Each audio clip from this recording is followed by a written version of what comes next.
Congressman Long, a series of public reports last year unveiled a scheme by several companies to sell so-called tribal tax credits to investors.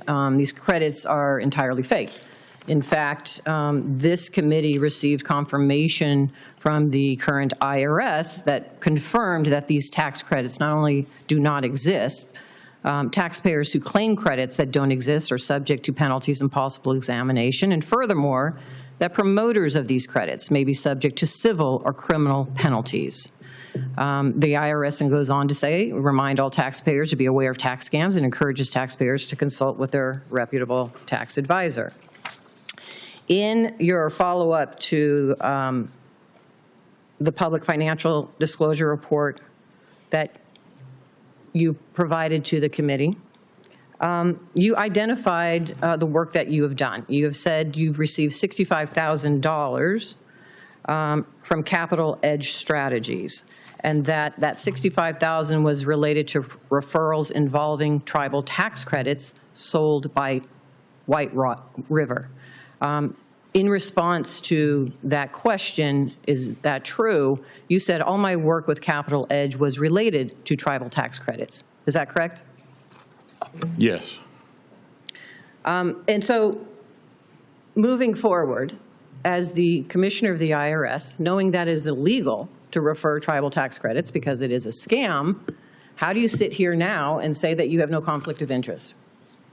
I had no involvement other than recommending they get their CPA, their CFO, if they were interested. And if they weren't interested, that was fine.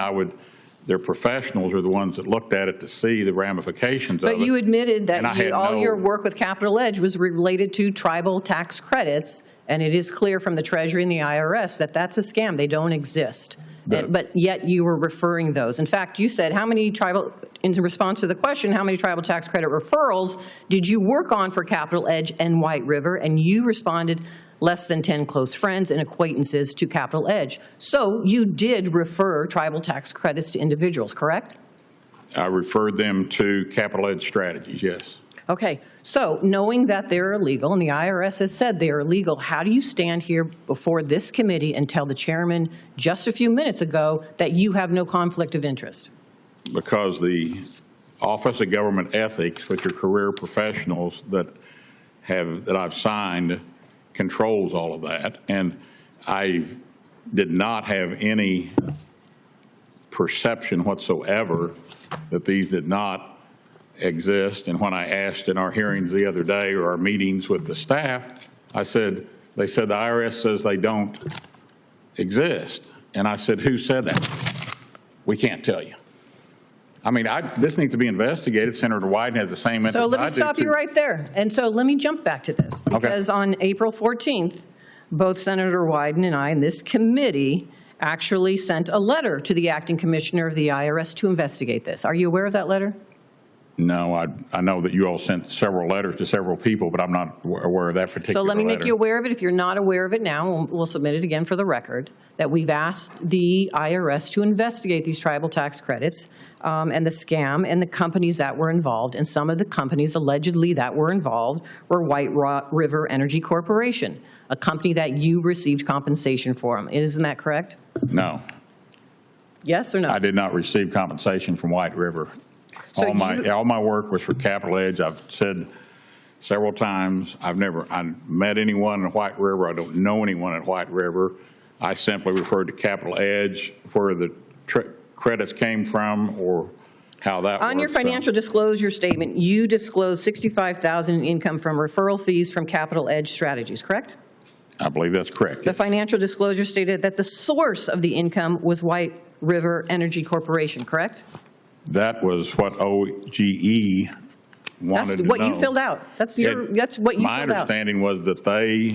So let me just say, I can only go with what you gave me. And this is the information. I can only go with the information, the facts that you gave me. That's what you filled out. So my question to you is, if you don't think it's a conflict that you peddled in the scam as the IRS commissioner, then how can you sit here today and to say there's no conflict, knowing now that there's an investigation underway with the IRS and we're asking them to look at this scam and it may involve a company that you were affiliated with? How would you handle that as IRS commissioner? I cannot have anything to do with any company or any people that I dealt with because of the OGE form. And so I'm not pushing back on investigating. I'm not asking about the form. I'm asking now. If you're nominated as the IRS commissioner, you know there's a potential investigation underway of a company that you were affiliated with. How would you handle that as IRS commissioner?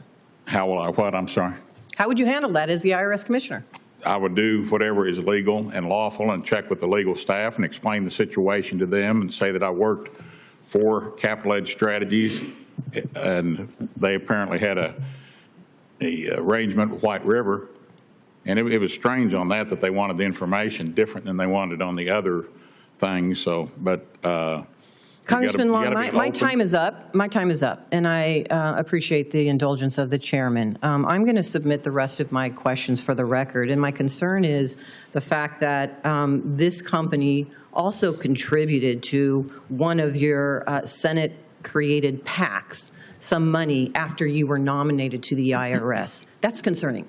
That is concerning that a company that is peddled in fraud, knows that there's a potential investigation from the IRS, is now providing you money, knowing that you are now being nominated to the IRS. I will submit my questions for the record. Thank you, Mr. Chairman.